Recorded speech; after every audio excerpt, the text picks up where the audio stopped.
Hi everybody, how are you? I think you are all very well. ಇರಲೇಬೇಕು ಇವಾಗ. ಯಾಕೆ ಅಂದರೆ A series of highlights in future. ಯಾವ ರೀತಿ ಹೈಲೈಟ್ಸ್? ಫಸ್ಟ್ ಬರ್ತಾ ಇರೋದು ನಿಮ್ಮ ಟರ್ಮ್ ಎಂಡ್. ಇವತ್ತು ಡೇಟ್ ಇಟ್ ಈಸ್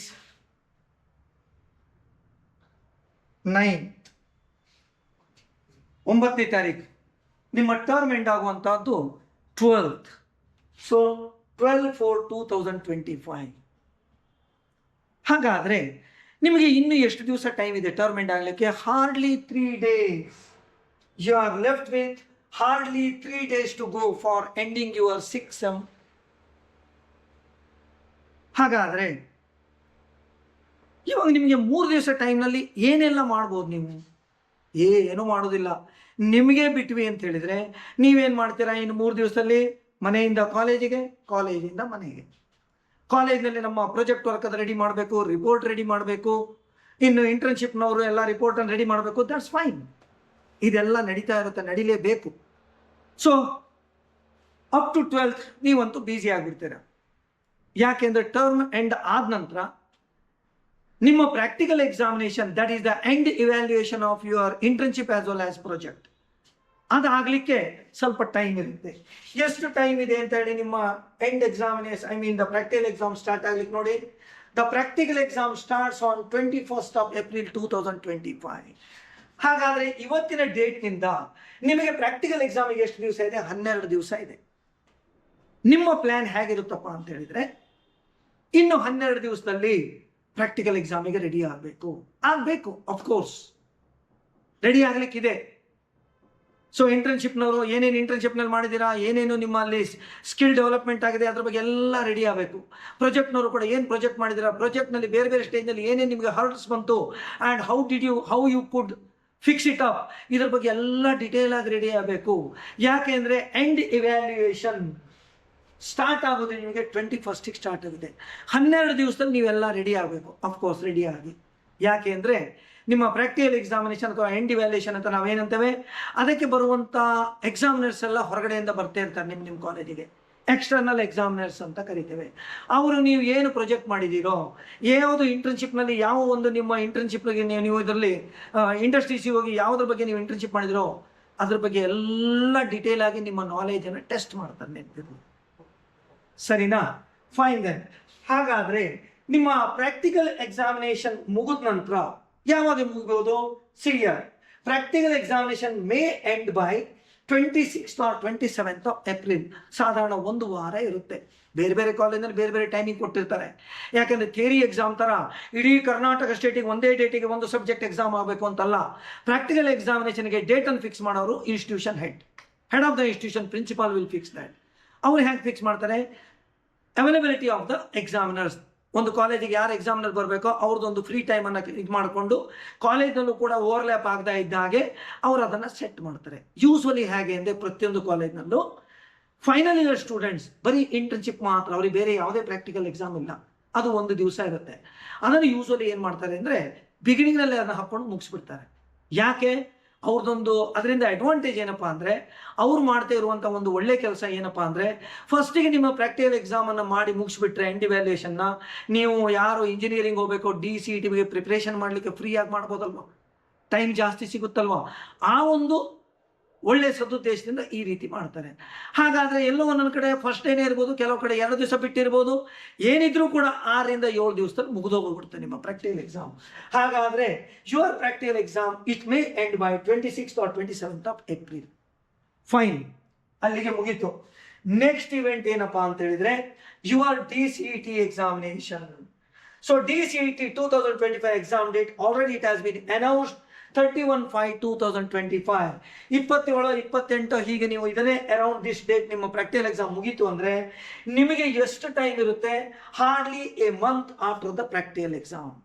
ಕರೆಕ್ಟಾಗಿ ನಿಮ್ಮ ಇವತ್ತಿನ ಡೇಟ್ ನಂತರ ಇರುವಂಥ ಕ್ಯಾಲೆಂಡರ್ ಈವೆಂಟ್ಸನ್ನು ನೋಡ್ಕೊಳ್ಳಿ. ಯಾರು ಇಂಜಿನಿಯರಿಂಗ್ ಹೋಗ್ತಾ ಇದ್ದೀರಾ ಅವರಿಗೆ ನಾನು ಇದನ್ನು ಅನುಕೂಲ ಆಗಲಿ ಅಂತ ಇದನ್ನು ಕೊಡ್ತಾ ಇರೋದು. ಸೊ ಟರ್ಮ್ ಎಂಡ್ ಆಗೋದು 12th, ಇನ್ನು 3 ದಿವಸದಲ್ಲಿ. ನೆಕ್ಸ್ಟ್ ನಿಮ್ಮ ಪ್ರಾಕ್ಟಿಕಲ್ ಎಕ್ಸಾಮ್ ಸ್ಟಾರ್ಟ್ ಆಗೋದು 21st, ಆ್ಯಂಡ್ ನಿಮ್ಮ DCET ಎಕ್ಸಾಮ್ ಇರುವಂಥದ್ದು 31st. ಆಮೇಲೆ ನಿಮಗೆ ಪ್ರಾಕ್ಟಿಕಲ್ ಎಕ್ಸಾಮ್ ಎಂಡ್ ಆಗುವಂಥ ಟೆಂಟೇಟಿವ್ ಡೇಟ್ ಇದು, ಎಕ್ಸಾಕ್ಟ್ ಅಲ್ಲ, ಒಂದು ದಿವಸ ಆ ಕಡೆ ಈ ಕಡೆ ಆಗ್ಬೋದು. Tentative date 26 or 27 of April. ಇವಾಗ ಇದ್ರ ಪ್ರಕಾರ ನಾವು ಪ್ಲಾನ್ ಮಾಡೋಣಂತೆ. ಹ್ಯಾಕ್ ಪ್ಲಾನ್ ಮಾಡ್ತೀರಾ ಈ 3 ಡೇಸ್ನಲ್ಲಿ? ಸಪೋಸ್ ನಿಮಗೆ ಬಿಟ್ಟರೆ ನೀವು ಯಾವ ರೀತಿ ಪ್ಲಾನ್ ಮಾಡ್ತೀರಾ? Quite natural. ಒಬ್ಬೊಬ್ರು ಒಂದೊಂದು ರೀತಿ ಪ್ಲಾನ್ ಮಾಡ್ತೀರಾ, ಎಲ್ಲ ನಿಮಗೆ ಅನುಕೂಲ ಆಗುವಂಗೆ ಪ್ಲಾನ್ ಮಾಡ್ಕೊಂಡಿರ್ತೀರಾ. ಅದನ್ನು ಬಿಟ್ಟು ಹೊರಗಡೆ ಪ್ಲಾನ್ ಆಗ್ಬೇಕು ನಿಮ್ಮದು. ನಿಮ್ಮ ಪ್ಲಾನ್ ಹೇಗಿರುತ್ತೆ? ಸರ್ 3 ದಿವಸ ನಾವು ಟರ್ಮ್ ಎಂಡ್ ಆಗಿರುತ್ತೆ, ಕಾಲೇಜಿಗೆ ಹೋಗೋದು, ಪ್ರಾಜೆಕ್ಟ್ ರಿಪೋರ್ಟು ಅದು ಇದೆಲ್ಲ ರೆಡಿ ಮಾಡೋದಿರುತ್ತೆ, ಬೇರೆ ಏನು ಕೆಲಸ ನಮ್ಮ ಹತ್ರ ಆಗೋದಿಲ್ಲ sir, we are very busy. Fine. Next sir ನಿಮಗೆ ಇಲ್ಲಿ 12 ದಿವಸ ಸಿಗುತ್ತೆ ಪ್ರಾಕ್ಟಿಕಲ್ ಎಕ್ಸಾಮಿನೇಷನ್ಗೆ. 12 ದಿವಸ ಬೆಳಗ್ಗೆ ಸಂಜೆವರೆಗೂ ನಾವು ಏನು ನಮ್ಮ ಇಂಟರ್ನ್ಶಿಪ್ ಇದೆ, ನಾವು ಪ್ರಾಜೆಕ್ಟ್ ಇದೆ, ನಾವು ಪೂರ್ತಿ ರೆಡಿ ಮಾಡಿ ಅದನ್ನು ನುಂಗಿ ನೀರು ಕುಡಿದು ನಾವು ರೆಡಿ ಆಗಿಬಿಡ್ತೇವೆ. That's also fine. Sir next 26, 27 ಮುಗಿದ ನಂತರ ಎಕ್ಸಾಮ್ 31ಕ್ಕಿದೆ sir, May 31. More then a month. ಇಲ್ಲಿ ನೋಡಿ 26, 27ಕ್ಕೆ ನಾವು ಮುಗಿಸ್ತಾ ಇದ್ದೇವೆ. ಇನ್ನೂ 1 ತಿಂಗಳಿಗಿಂತ ಜಾಸ್ತಿ ಇದೆ DCETಗೆ. ಸಾಕಲ್ಲ ಸರ್, ಇರೋದು 5 ಸಬ್ಜೆಕ್ಟ್, ಇನ್ನು ಎಷ್ಟು ಬೇಕಾದಂಗೆ ನಮ್ಗೆ ಸಾಕು ಅಂತೇಳಿ ಈ 26, 27 ನಂತರ ಒಂದು 4 ದಿವಸ ರೆಸ್ಟ್ ತೊಗೊಂಡ್ಬರ್ತೀರ. ಯಾಕೆ ಅಷ್ಟೊಂದು ಕಷ್ಟಪಟ್ಟಿದ್ದೀವಿ ಸರ್ ನಾವು ಪ್ರಾಕ್ಟಿಕಲ್ ಎಕ್ಸಾಮ್ ಮಾಡುವಾಗ ಅಂತೇಳಿ. ಇದು ನೀವು ಪ್ಲ್ಯಾನ್ ಮಾಡಿಕೊಂಡು ಆಮೇಲೆ ಒಂದು ಒಳ್ಳೆ ಮುಹೂರ್ತ ಹುಡುಕಿ ಏಪ್ರಿಲ್ ಮೇ 1ನೇ ತಾರೀಕಿಗೆ ಸ್ಟಾರ್ಟ್ ಮಾಡ್ತೀರಾ. 1 ತಿಂಗಳಿದೆ ಅಂತೇಳಿ ಪ್ಲ್ಯಾನ್ ಮಾಡ್ಕೊಂಡಿರ್ತೀರಾ. ನಿಮ್ಮ ಪ್ಲ್ಯಾನ್ ಪ್ರಕಾರ ಎಕ್ಸಿಕ್ಯೂಟ್ ಆಗೋದು ಇಂಪಾರ್ಟೆಂಟ್. ಬರೀ ಆಯಾ ಪೀರಿಯಡಿಗೆ ಅದಿಷ್ಟೇ ಪ್ಲ್ಯಾನ್ ಮಾಡ್ತೀವಿ ಹೋದರೆ DCET ಎಕ್ಸಾಮಿಗೆ ಟಾಪ್ ಲೆವೆಲ್ ಆಫ್ ಕಾಂಪಿಟೇಷನ್ಗೆ ಬರೋದು ತುಂಬ ಕಷ್ಟ. ನೆನಪಿರಲಿ, ನಿಮ್ಮದೊಂದು ಏಮನ್ನು ಇಟ್ಕೊಂಡಿದ್ದೀರಾ, ನಿಮ್ಮ ಗೋಲನ್ನು ಸೆಟ್ ಮಾಡಿದ್ದೀರಾ. ಏನು DCETಯಲ್ಲಿ ನಾನು ಟಾಪ್ ರ್ಯಾಂಕಿಂಗ್ನಲ್ಲಿ ಬಂದು ಒಂದು ಒಳ್ಳೆ ಕಾಲೇಜ್, ಒಳ್ಳೆ ಗೌರ್ಮೆಂಟ್ ಇಂಜಿನಿಯರಿಂಗ್ ಕಾಲೇಜ್ ಇರ್ಬೋದು ಅಥವಾ ಪ್ರೈವೇಟ್ ಇಂಜಿನಿಯರಿಂಗ್ ಕಾಲೇಜ್ ಇರ್ಬೋದು, ಸೊ ಟಾಪ್ ಲೆವೆಲ್ನಲ್ಲಿ ಬಂದು ನನಗೆ ಬೇಕಾಗಿರುವಂಥ ಕೋರ್ಸಿಗೆ ನಾನು ಜಾಯಿನ್ ಆಗಬೇಕು. ಇದು ನಿಮ್ಮ ಇಂಟೆನ್ಷನ್. ಸುಮ್ಮನೆ ಕಾಮನ್ ಆಗಿ ನಾವು ಪ್ಲ್ಯಾನ್ ಮಾಡಿದ್ರೆ ಅರ್ಥ ಇಲ್ಲ. ಯಾಕೆ ಅಂದರೆ ನಮ್ಮ ನಾರ್ಮಲ್ ಪ್ಲ್ಯಾನಿಂಗ್ನಲ್ಲಿ ಏನಾರು ಒಂದು ಹರ್ಡ್ಲ್ಸ್ ಬಂತ ಅಂದರೆ ವಿಲ್ ಬಿ ಪ್ಯಾನಿಕ್. ನಮಗೆ ಆಲ್ಟರ್ನೇಟಿವ್ ಇರೋದಿಲ್ಲ. ಹಾಗಾದ್ರೆ ಏನು ಮಾಡಬೇಕು guys? You plan strategically. Normal ಪ್ಲ್ಯಾನಿಗೆ ಸ್ಟ್ರಾಟಜಿಕ್ ಪ್ಲ್ಯಾನಿಗೆ ವ್ಯತ್ಯಾಸ ಏನಪ್ಪ ಅಂದರೆ, ಸ್ಟ್ರಾಟಜಿಕ್ ಪ್ಲ್ಯಾನಿಂಗ್ನಲ್ಲಿ ನಾವು ಯಾವ ರೀತಿ ಪ್ಲ್ಯಾನ್ ಮಾಡ್ತೇವೆ, ಸ್ಟೇಜ್ ಬೈ ಸ್ಟೇಜ್ ಅಂದರೆ, suppose if you come across any hurdle, ಏನೋ ಒಂದು ಬ್ರೇಕ್ ಡೌನ್ ಆಯಿತು, ಆವಾಗ ಯಾವ ರೀತಿ ಮಾಡಬೇಕು, ಆಲ್ಟರ್ನೇಟಿವ್ಸನ್ನು ನಾವು ಪ್ಲ್ಯಾನ್ ಮಾಡಿರ್ತೇವೆ. ಪ್ಯಾನಿಕ್ ಆಗೋ ಅವಶ್ಯಕತೆ ಇಲ್ಲ. ಸೊ ರುಟೀನಲ್ಲಿ ಏನಾದ್ರು ಬ್ರೇಕ್ ಬಂತ, ನಮ್ಮ ಹತ್ರ ಆಲ್ಟರ್ನೇಟಿವ್ಸ್ ಇರುತ್ತೆ. 2-3 ಆಲ್ಟರ್ನೇಟಿವ್ಸನ್ನು ನಾವು ಮೊದಲೇ ಪ್ಲ್ಯಾನ್ ಮಾಡಿ ಇಟ್ಕೊಂಡಿರ್ತೇವೆ. Will switch over to that. No question of panic. ಅರ್ಥ ಆಯ್ತಾ? ಹಾಗಾದರೆ ಪ್ಲ್ಯಾನಿಂಗ್ ಸ್ಟ್ರಾಟಜಿಕಲಿ. ಇವಾಗ ನಾನು ನಿಮ್ಗೆ ಹೇಳ್ತಾ ಇರೋದು ಏನು ಅಂದರೆ, ಈ 3 ದಿವಸದಲ್ಲಿ ದ್ಯಾಟ್ಸ್ ಫೈನ್ ಸರ್. 3 ದಿವಸ ಇದೆ, ಕಾಲೇಜಿಗೆ ಹೋಗಬೇಕು ಬರಬೇಕು. ಎಷ್ಟೋ ಜನರಿಗೆ ಮನೆಯಿಂದ ದೂರ ಇರುತ್ತೆ ಕಾಲೇಜ್, ಹೋಗಿ ಬರುವಾಗಲೇ ಟೈಮ್ ಆಗುತ್ತೆ. ಪ್ರಾಜೆಕ್ಟ್ ರಿಪೋರ್ಟ್ ಅಂತ ಇನ್ನೊಂದು, ಅದು ಇಂಪಾರ್ಟೆಂಟೇ. ಯಾಕಂದ್ರೆ after the completion of 6 only your DCET. Correct ಹೋದಲು, ಅದು ಕಂಫರ್ಟೇಬಲ್ ಆಗಿ ಮುಗಿಬೇಕು ನಿಮ್ಮ ಎಕ್ಸ್ಪೆಕ್ಟೇಷನ್ ಪ್ರಕಾರ. ಮಾಡಿ 3 ದಿವಸ. ಅದರ ನಂತರ ನಿಮಗೆ ಪ್ರಾಕ್ಟಿಕಲ್ ಎಕ್ಸಾಮಿಗೆ 12 ದಿವಸ ಏನಿರುತ್ತೋ ಅದನ್ನು ಕರೆಕ್ಟಾಗಿ ಯುಟಿಲೈಸ್ ಮಾಡಿ. ಯಾವ ರೀತಿ ಯುಟಿಲೈಸ್ ಮಾಡೋದು? ಬರೀ ನೀವು 12 ದಿವಸ ಬೆಳಗ್ಗೆ ಏನು ಸಂಜೆವರೆಗೂ ಬರೀ ಏನು ಪ್ರಾಜೆಕ್ಟ್ ಓದೋದು, ಪ್ರಾಜೆಕ್ಟ್ ರಿಪೋರ್ಟ್ ಓದೋದು, ಅದನ್ನು ಓದೋದು, ಬರೀ ಅದರಲ್ಲೇ ಇರುವುದಿಲ್ಲ. ಬೇಕಾದಷ್ಟು ಫ್ರೀ ಟೈಮ್ ಸಿಗುತ್ತೆ. ಅದನ್ನು ಕರೆಕ್ಟಾಗಿ ಪ್ಲ್ಯಾನ್ ಮಾಡ್ಕೊಳ್ಳಿ. ಯಾವ ಥರ ಫ್ರೀ ಟೈಮ್ ಅಪ್ಪ? ಹಾಗಾದರೆ ಈ 12 ದಿವಸದಲ್ಲಿ 21ನೇ ತಾರೀಕಿನವರೆಗೆ ಏನು ನಿಮಗೆ ಟೈಮ್ ಸಿಗುತ್ತೋ 12 ದಿವಸ, ಸೊ 5 ಸಬ್ಜೆಕ್ಟ್ DCETಲಿ ಏನು ನೀವು ಪ್ರಿಪೇರ್ ಆಗ್ತಾ ಇದ್ದೀರಲ್ವಾ, ಅದ್ರ ಮೇಲೂ ಫೋಕಸ್ ಮಾಡಿ. ಯಾವ ರೀತಿ ಫೋಕಸ್ ಮಾಡ್ಬೋದು ಸರ್? ಆ ಕೆಲಸ ಈ ಕೆಲಸ ಮಾಡ್ಬೋದಾ? Definitely can do it. Where there is a will there is a way. ಮನಸ್ಸಿದ್ದಲ್ಲಿ ಮಾರ್ಗ. You can do it. But will power ಬೇಕು. ಅದಿದೆ ನಿಮ್ಮಲ್ಲಿ, ಯೂಸ್ ಮಾಡ್ಕೊಳ್ಳಿ. ಏನು ಮಾಡ್ತೀರಾ? ಹಾಗೆ practical examination, internship end evaluation ಅಥವಾ ಪ್ರಾಜೆಕ್ಟ್ ಎಂಡ್ ಇವ್ಯಾಲ್ಯೂಯೇಷನ್ ಒಂದು ಸೈಡಿಗಿರಲಿ, ಅದನ್ನು ಮಾಡ್ತಾ ಇರಿ. ದಿವಸದಲ್ಲಿ 24 ತಾಸಿದೆ ನಿಮಗೆ. 24 ತಾಸಿನಲ್ಲಿ ಈ 12 ದಿವಸ ಅಥವಾ ಈ 3 ದಿವಸ ಮೈನಸ್ ಮಾಡಿದ್ರು 9 ದಿವಸ, ಒಂದು 5 ತಾಸು ನಿಮ್ಮ ಹತ್ರ ಸಿಗುದಿಲ್ವಾ? ಸಿಕ್ಕೇ ಸಿಗುತ್ತೆ. ಇವಾಗ ಸ್ವಲ್ಪ ನಿಮ್ಮ ಬಾಕಿ ಎಕ್ಸ್ಟ್ರಾ ಕರಿಕ್ಯುಲರ್ ಆಕ್ಟಿವಿಟೀಸ್ ಕಡಿಮೆ ಮಾಡಿ, ಹೊರಗಡೆ ತಿರ್ಗಾಡ್ಲಿಕ್ಕೆ ಹೋಗೋದು, ಇನ್ನೊಂದು ಕೆಲಸಕ್ಕೆ ಹೋಗೋದು, ಮತ್ತೊಂದು ಕೆಲಸ, ಅದು ಇದು ಬಿಟ್ಬಿಡಿ. ಇವಾಗ ಶಾರ್ಟ್ ನೋಟಿಸ್ ಇವಾಗಿರೋದು ನಿಮಗೆ. ಕರೆಕ್ಟ್ ಅದಲ್ವೋ? ಹಾಗಾದರೆ ಬೇರೆ ಎಲ್ಲ ಕೆಲಸ ಬಿಟ್ಟರೆ ನಿಮ್ಮ ಮಲಗುವಂಥ ಟೈಮು, ಬಾಕಿ ನಿಮ್ಮ ಪರ್ಸನಲ್ ಆ್ಯಕ್ಟಿವಿಟೀಸ್ ಏನಿದೆ ಎಲ್ಲನೂ ಸ್ವಲ್ಪ ಶಾರ್ಟ್ ಮಾಡ್ಕೊಳ್ಳಿ. ಬೇಕಾದಷ್ಟು ಟೈಮ್ ಸಿಗುತ್ತೆ. ಆ ಟೈಮ್ನಲ್ಲಿ ಒಂದು 5 ತಾಸು every subject 1 hour every day up to 21st practical exam start ಆಗುವವರೆಗೆ ಪ್ರತಿ ದಿವಸ 1 ತಾಸು ಓದಿ. ಆಲ್ರೆಡಿ ನೀವು ಪ್ರಿಪೇರ್ ಆಗ್ತಾ ಇದ್ದೀರಾ. ಇವಾಗಲ್ಲ ಹೊಸದಾಗಿ ಪ್ರಿಪೇರ್ ಆಗೋದು. ಪ್ರಿಪರೇಷನ್ ಸ್ಟಾರ್ಟ್ ಆಗಿ ಭಾಳ ದಿವಸ ಆಯ್ತು ನಿಮಗೆ. ಸೊ ಆಲ್ರೆಡಿ ನೀವು ಪ್ರಿಪೇರ್ ಆಗ್ತಾ ಇದ್ದೀರಾ. ಸೊ ಇದು ಮುಂದೆ ಆಗಿದ್ದಾಗೋಯ್ತು. ಇಲ್ಲಿವರೆಗೆ ಹೇಗೆ ಪ್ರಿಪೇರ್ ಆಗಿದ್ರೆ ನಿಮಗೆ ಗೊತ್ತು. ಇದರ ನಂತರ ಈ up to 21st every day 5 hours 1 hour ಪ್ರತಿಯೊಂದು ಸಬ್ಜೆಕ್ಟ್ ಅನ್ನು ಪ್ರಿಪೇರ್ ಆಗ. ಫೈನ್ ದೆನ್ 21st ನಂತರ ಇಲ್ಲಿ ಪ್ರಾಕ್ಟಿಕಲ್ ಎಕ್ಸಾಮಿನೇಷನ್ ಪೀರಿಯಡ್. ಒಂದು ವಾರ ಪೂರ್ತಿ ಪ್ರಾಕ್ಟಿಕಲ್ ಇರುವುದಿಲ್ಲ, ಒಂದೇ ದಿವಸ ಇರೋದು. ಕೆಲವರಿಗೆ ಫಸ್ಟ್ಗೆ ಇರ್ಬೋದು, ಕೆಲವರಿಗೆ ಮಧ್ಯದಲ್ಲಿ ಇರ್ಬೋದು, ಕೆಲವರಿಗೆ ಲಾಸ್ಟಿಗೆ ಇರ್ಬೋದು. ಬಟ್ ಆ ಗ್ಯಾಪನ್ನು ಯುಟಿಲೈಸ್ ಮಾಡ್ಬೋದಾ? ಸೊ ಪ್ರಾಕ್ಟಿಕಲ್ ಎಕ್ಸಾಮ್ ಯಾರು 21st 27 ಮುಗಿಸ್ತೀರಾ, ನಿಮಗೆ complete free mind, full free ಆಗಿರುತ್ತೆ. ಯಾವುದೇ ನಿಮ್ಮ ಪ್ರಾಕ್ಟಿಕಲ್ ಎಕ್ಸಾಮ್ ಟೆನ್ಷನ್ ಇಲ್ಲ. Fully focus on CET. Hack focus ಮಾಡಬೇಕು? ಇಲ್ಲಿಂದ ಈ 27ನೇ ತಾರೀಕಿನವರೆಗೆ, 27 ಅಥವಾ 28ನೇ ತಾರೀಕಿನವರೆಗೆ ನಿಮಗೆ ಯಾವಾಗ ಎಕ್ಸಾಮ್ ಡೇಟ್ ಉಂಟೋ ಮೊದಲೇ ಮುಗಿದ್ರೆ ಕಂಪ್ಲೀಟ್ ಟೈಮ್ ಸಿಗುತ್ತೆ. ಲೇಟ್ ಆಗಿತ್ತು ಅಂದರೆ ಆ 5 hours ಅಲ್ಲೂ ನೀವು ಓದಬೇಕು.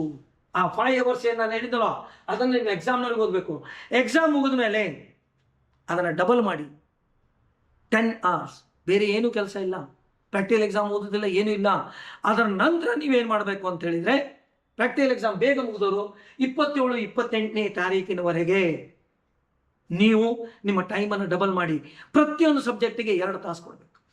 ಹಾಗೆ ಅಂತ ಓದುವಂಥ ವಿಧಾನ ಹೇಗಪ್ಪ ಅಂದರೆ, it is unlike your normal way of study ಮಾಡುವಾಗಲೂ ಕೂಡ ಕಂಟಿನ್ಯೂಸ್ 2 ತಾಸು ಒಂದು ಸಬ್ಜೆಕ್ಟ್ ಓದೋದಲ್ಲ.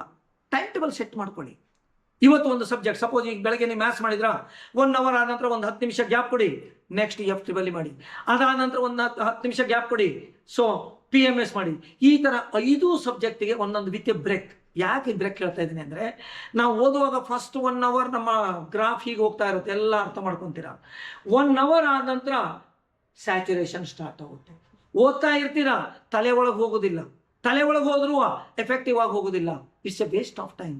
ಅದಕ್ಕೆ ಸೈಂಟಿಫಿಕ್ ವೇ ಆಫ್ ಸ್ಟಡಿ ಹೋಗಬೇಕು. ಸೊ ಒಂದು ಸಬ್ಜೆಕ್ಟ್ 1 hour ಓದಿ, 10 ನಿಮಿಷ 15 ನಿಮಿಷ ಗ್ಯಾಪ್ ಕೊಡಿ, ಮತ್ತೊಂದು ಸಬ್ಜೆಕ್ಟ್ ಓದಿ. ಸೊ 5 ಸಬ್ಜೆಕ್ಟ್ ಮುಗಿದ್ಮೇಲೆ come back to again maths, FTBL and remaining 3 subjects. ಆ ಥರ ಮಾಡ್ಕೊತ ಹೋಗಿ. ಒಂದೇ ಸಬ್ಜೆಕ್ಟನ್ನು 2-3 ತಾಸು ಓದಲಿಕ್ಕೆ ಹೋಗಬೇಡಿ. ಅದರ ಔಟ್ಪುಟ್ ಎಫಿಷಿಯನ್ಸಿ ಕಡಿಮೆ ಆಗುತ್ತೆ. ಆ ಥರ ನೀವು ಎಕ್ಸಾಮ್ನಲ್ಲಿ ಓದಿ. ಇಲ್ಲಿ 27 28 ಅಲ್ಲಿವರೆಗೆ ಎಲ್ಲ ಪ್ರಾಕ್ಟಿಕಲ್ ಎಕ್ಸಾಮ್ ಮುಗಿಯುತ್ತೆ. For your kind information guys, ನಮ್ಮ ಮೊದಲಿನ ಟೈಮ್ ಟೇಬಲ್, ನಿಮ್ಮ ಟರ್ಮ್ 1 week ಶಿಫ್ಟ್ ಆಗೋದಕ್ಕಿಂತ ಮೊದಲು ನಮ್ಮ ಟೈಮ್ ಟೇಬಲ್ ಹೇಗಿತ್ತು ಅಂದರೆ, ಇದೇ ಮಂತ್ 19 ಅಥವಾ 20ಕ್ಕೆ ನಮ್ಮದು ಕ್ರ್ಯಾಶ್ ಕೋರ್ಸ್ ಸ್ಟಾರ್ಟ್ ಮಾಡುವ ಅಂತಿದ್ವಿ ನಾವು. ಇವಾಗ 1 week ಮುಂದೋಯ್ತು. ಹಾಗಾದರೆ 27th or 28th of this month itself we are going to start all the batches of our crash course batches ಅನ್ನು ಸ್ಟಾರ್ಟ್ ಮಾಡ್ತೇವೆ. ಒಂದು ಸಲ ನಾವು ಕ್ರ್ಯಾಶ್ ಕೋರ್ಸ್ ಸ್ಟಾರ್ಟ್ ಮಾಡಿದ್ವಿ ಅಂದರೆ, ಒನ್ಸ್ ಯು ಜಾಯಿನ್ ಅಸ್, ನಮಗೆ 1 month ಈ ಸಲ, ಹಾರ್ಡ್ಲಿ 1 month. ಮೊದಲಿನ ಟೈಮ್ ಟೇಬಲ್ ಪ್ರಕಾರ ನಮಗೆ ಇನ್ನೂ ಒಂದು 10 ದಿವಸ ಜಾಸ್ತಿ ಸಿಗ್ತಾ ಇತ್ತು. ಇವಾಗ 1 month ಸಿಗ್ತಾ ಇದೆ. ಯಾಕೆಂದ್ರೆ already the date of DCT examination has been announced long back. First time in the history 1.5 ತಿಂಗಳ ಮೊದಲೇ DCT ಎಕ್ಸಾಮ್ ಡೇಟ್ ಅನ್ನು ಅನೌನ್ಸ್ ಮಾಡಿಬಿಟ್ಟಿದ್ದಾರೆ. So I think there is no question of postponement of the date due to the postponement of the term extend ಆಯಿತು ಅಂತ DCT date change ಆಗೋದು, that's very hard. ಯಾಕಂದ್ರೆ already ಅವ್ರು set ಮಾಡ್ಕೊಂಡ್ಬಿಟ್ಟಿದ್ದಾರೆ. ಇಲ್ಲೂ 1 month time ಇರುತ್ತೆ, ಸಾಕಾಗುತ್ತೆ 1 month ಟೈಮ್. ಆ 1 month ನಮ್ಮ DCT ಕ್ಯಾಂಪಲ್ಲಿ ನಾವು ಮಾಡ್ತಾ ಇರ್ತೇವೆ. ನೆನಪಿರಲಿ, ಅಲ್ಲಿ ನಿಮಗೆ ಕಂಪ್ಲೀಟ್ ನಿಮ್ಮ ಎಕ್ಸ್ಪೆಕ್ಟೇಷನ್ ಏನುಂಟೋ ಆ ಲೆವೆಲ್ಗೆ ನಿಮ್ಮನ್ನು ತೊಗೊಂಡೋಗಿ ರೀಚ್ ಮಾಡಿ ಟಾಪ್ ಲೆವೆಲ್ ಕಾಂಪಿಟೇಷನಿಗೆ ರೀಚ್ ಮಾಡುವಂಥ ಜವಾಬ್ದಾರಿ ನಮ್ಮದಿರುತ್ತೆ. ಬಟ್ ನೀವು ಅದಕ್ಕೆ ಕರೆಕ್ಟಾಗಿ ಕೋಆಪ್ರೇಟ್ ಮಾಡಬೇಕು. ಸಿಸ್ಟಮೆಟಿಕ್ ಆಗಿ ಸ್ಟ್ರಾಟಜಿಕಲಿ ಪ್ಲಾನ್ ಮಾಡಿಕೊಂಡು ಒಂದು ಟೈಮ್ ಟೇಬಲ್ನ ರೆಡಿ ಮಾಡಿಕೊಂಡು stick on to that time table ready ಮಾಡಿ ಅದನ್ನು ದಿವಸ ಗೋಡೆಗೆ ಹಚ್ಚಿ ಲ್ಯಾಮಿನೇಷನ್ ಮಾಡಿಸ್ಕೊಂಡು ಪೂಜೆ ಮಾಡೋದಲ್ಲ. Stick on to that practically. ನಿಮ್ಮ ಟೈಮ್ ಟೇಬಲ್ ಸೆಟ್ ಮಾಡ್ಕೊಳ್ಳೋದನ್ನು ನೀವು ಫಾಲೋ ಮಾಡಿದ್ರೆ ಮಾತ್ರ ನಿಮ್ಮನ್ನು ಮೀರಿಸೋರು ಯಾರೂ ಇಲ್ಲ. ಆ ಲೆವೆಲಿಗೆ ನೀವು ಮುಟ್ತೀರ. That's your plan it properly. So in addition to this session, 2 important point. Our crash course starts on 27th or 28th of this month. Online ಇರುತ್ತೆ, ಆಫ್ಲೈನು ಇರುತ್ತೆ, ನೆನಪಿರಲಿ. ನೆಕ್ಸ್ಟ್ ವಿದಿನ್ 2-3 days ನಮ್ಮ ಇನ್ನೊಂದು ಸೆಷನ್ನ ಅಪ್ಲೋಡ್ ಮಾಡ್ತೇವೆ. ಅದರಲ್ಲಿ DCT ಎಕ್ಸಾಮಿನೇಷನ್ ಫಾರ್ಮನ್ನು ಯಾವ ರೀತಿ fill ಮಾಡಬೇಕು. ಪ್ಯಾನಿಕ್ ಆಗಬೇಡಿ. ಅಯ್ಯೋ ಇದೇನು ಮಾಡಬೇಕು, ತಪ್ಪಿದ್ರೆ ಏನು ಮಾಡಬೇಕು, ಅದು ಏನಿಲ್ಲ. We are here to guide you. Complete ಇನ್ಸ್ಟ್ರಕ್ಷನ್ನ ಕೊಡ್ತೇವೆ ನಿಮಗೆ. ಯಾವ ರೀತಿ ಅಪ್ಲಿಕೇಶನ್ ಫಾರ್ಮ್ ಫಿಲ್ ಮಾಡಬೇಕು, ಮತ್ತು ಅಪ್ಲಿಕೇಶನ್ ಫಾರ್ಮ್ ಫಿಲ್ ಮಾಡುವಾಗ ಯಾವ್ಯಾವ ಡಾಕ್ಯುಮೆಂಟ್ಸ್ ನಿಮ್ಮ ಹತ್ರ ರೆಡಿ ಇರಬೇಕು, ಅದರ ಬಗ್ಗೆ ಒಂದು ಸೆಷನ್ನನ್ನೇ ನಿಮಗೆ ನೆಕ್ಸ್ಟ್ ಅಪ್ಲೋಡ್ ಮಾಡ್ತೇವೆ. ಅಲ್ಲಿವರೆಗೆ ಕೂಲ್ ಆಗಿರಿ, ಬಹಳ ಟೆನ್ಷನ್ ಬೇಡ. We are here with you. Fine guys, follow the instruction. You will be the toppers 100%. Sure. All the best.